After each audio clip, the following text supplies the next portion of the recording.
One of the most interesting things about human beings is, no matter how intelligent or successful they might be, when it comes to chasing their dreams, they seem to abandon all reason and logic. And nobody understands this better than a kid named Daniel Lesin, who used a completely obvious scam to swindle millions of dollars out of wealthy car collectors much more intelligent than himself. Daniel is just one of millions of people who use social media to mislead others about their wealth and lifestyle. But unlike the others, Daniel wasn't content making people believe he was a millionaire. He wanted people to think he was a multi-billionaire. This story begins in New Jersey back in 2018, when 20-year-old Daniel Lesin began showing up to automotive events in an endless flow of exotic cars, including numerous Ferraris such as a 488 Spider, an F12 TDF, a 458 Speciale, and a 458 Pista. But the supposed billionaire also showed up in other exotics such as a Lamborghini Murcielago SV and a Porsche 918 Spider, and he was never seen in the same car twice. Simply showing up in these cars was enough to earn Daniel some serious clout amongst the wealthiest car collectors in New Jersey, but in reality, none of these cars were his. Constantly being questioned about how such a young kid could afford such expensive cars, Daniel provided an ever-growing list of lies about how he obtained his billions of dollars, such as having wealthy Russian oligarch parents, being an incredibly successful software developer, owning large buildings, flipping exotic cars, selling valuable watches, and starting and selling various companies. At the time, Daniel Lesin also had a YouTube channel and numerous social media accounts that he used to perpetrate his proclaimed billion-dollar lifestyle of private jets, high-end watches, and incredibly expensive cars. But since being outed as a fraud, the internet has been completely scrubbed of all but a couple pictures. But while some suspected Daniel was a fraud, many others were mesmerized by his claims of being a 20-year-old billionaire, and they were only too happy to help spread his story. And in a matter of months, Daniel had cemented his reputation of being the wonder kid of New Jersey's exotic car scene. The story would take a turn in 2018, when Ferrari revealed their most beautiful car in decades.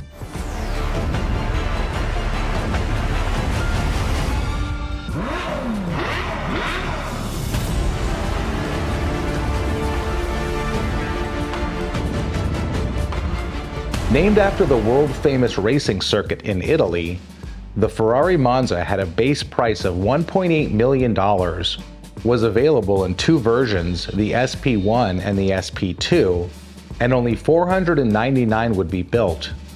The Ferrari Monza was a perfect storm of extreme exclusivity and extreme desirability, and many car collectors were willing to pay anything to get their hands on one. And that's when Daniel decided to turn his fraudulent reputation into a 4-year-long scam. Daniel quickly fabricated a story about his family having a decades-old relationship with Ferrari, which allowed him to acquire multiple Monzas, and he would be willing to sell the allocations for those cars to anyone who wanted one. But in reality, nobody at Ferrari knew or cared who Daniel was, and he would never receive an allocation for a Ferrari Monza. In addition to selling the fraudulent allocations himself, Daniel also employed a few exotic car brokers who believed his Wonder Kid story and instructed them to start offering his Monza allocations to their wealthiest clients. Going into this, Daniel knew that his actions would lead to a number of lawsuits. So in order to protect any personal assets, he set up numerous entities that he used to conduct his Ponzi scam. These LLCs went by the names of Cord Nexus, ALDL, SBPCS, and Gray Black Holdings. Anytime someone requested proof of his allocations, Daniel provided them with poorly forged purchase orders, falsified bank statements and state records, and even forged vehicle titles. And despite these documents being filled with spelling errors, grammatical errors, and typos, they managed to convince everyone that he actually had the allocations. And while there were many obvious problems with Daniel's claim that Ferrari was giving him allocations, The biggest problem was that by the time Ferrari publicly announced the Monza, all 499 examples had already been sold. If you're not familiar with how limited edition exotic cars are sold, there's what's called an allocation process. An allocation, or build slot as they are sometimes known, is how car manufacturers assign specific vehicles to customers or dealerships. And the more exclusive the car, the more competition there is to get an allocation. And in the case of extremely limited production cars, such as the Ferrari Monza, the manufacturer will often reach out directly to their top customers and give them the opportunity to purchase the car long before the public even knows the car exists. Also, buying an allocation doesn't mean you are buying the car, it just means you're buying the legal rights to purchase the car. Anyone who receives an allocation will still need to pay the nearly $2 million price tag for the vehicle. And to give you an idea of just how exclusive the Monza is, even Ferrari's very own dealerships were denied any allocations.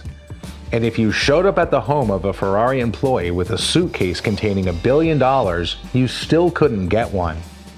Daniel and his network of auto brokers quickly found buyers for the non-existent Ferraris, but before completing any sales, Daniel made his victims sign a document that said they were not allowed to discuss the transaction with any Ferrari employees. The document stated the following: due to the sensitivity of the secondary market and resale of limited production Ferrari vehicles, it is hereby agreed that the buyer or any of his representatives will not contact the manufacturer or dealership with regards to this transaction under any circumstances prior to or after this contract agreement. Which, incredibly, everyone signed. Now, seeing as Daniel's victims were extremely successful individuals, you would think at some point they might start asking obvious questions like, if my Ferrari dealership can't get a Monza allocation, how did you get one? Or, why do I need to sign a document that prevents me from talking about our transaction? Or, it's nearly impossible to get a single Monza allocation. How did you end up with several? Or even, how did you acquire allocations for cars that have already been sold to other people? But just like a wealthy senior citizen believing he's about to marry a Ukrainian supermodel that he just met on the internet yesterday, they asked no questions and just sent the money. Daniel soon began receiving cash payments in the amounts of $78,355, $280,000, $300,000, $612,510,000, $1 million, and $1.75 million. But he also accepted high-dollar luxury items as payment, with one person even giving him a Porsche 918 Spyder worth about $1.5 million. Daniel's scam turned him from a kid who was lying about being wealthy to a kid who was legitimately wealthy, and he was finally living the life he spent so many years fabricating. But it wouldn't last. In June 2nd of 2022, he was captured by the FBI and charged with 4 counts of wire fraud that targeted car dealerships, luxury vehicle brokers, exotic car financing companies, and wealthy buyers. In addition to federal penalties, numerous civil suits have also been leveled against Daniel by individuals who prefer to remain anonymous. These lawsuits range from hundreds of thousands of dollars to $1.5 million. Each federal wire fraud charge carries a sentence of up to 20 years in prison and a $250,000 fine. So we're looking at a maximum sentence of 80 years in prison and $1 million in fines. Daniel pleaded guilty to the charges and was sentenced in January of 2023. His final sentence was reduced to just 1 count of wire fraud, with the possibility of up to 45 months in federal prison and 3 years of probation.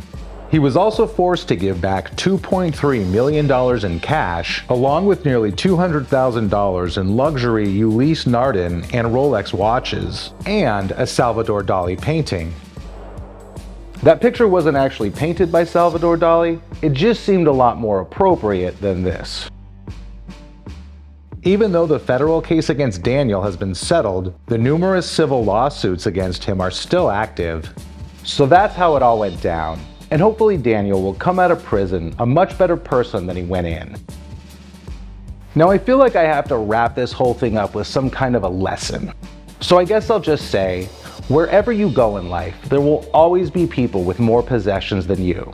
And if you feel like you have to judge yourself on the things that you own, or even worse, judge yourself on the things you pretend to own, you're never going to be happy. But if you really want to achieve true happiness, the best thing you can do for yourself is click here to subscribe to this YouTube channel for more original content that you cannot find anywhere else.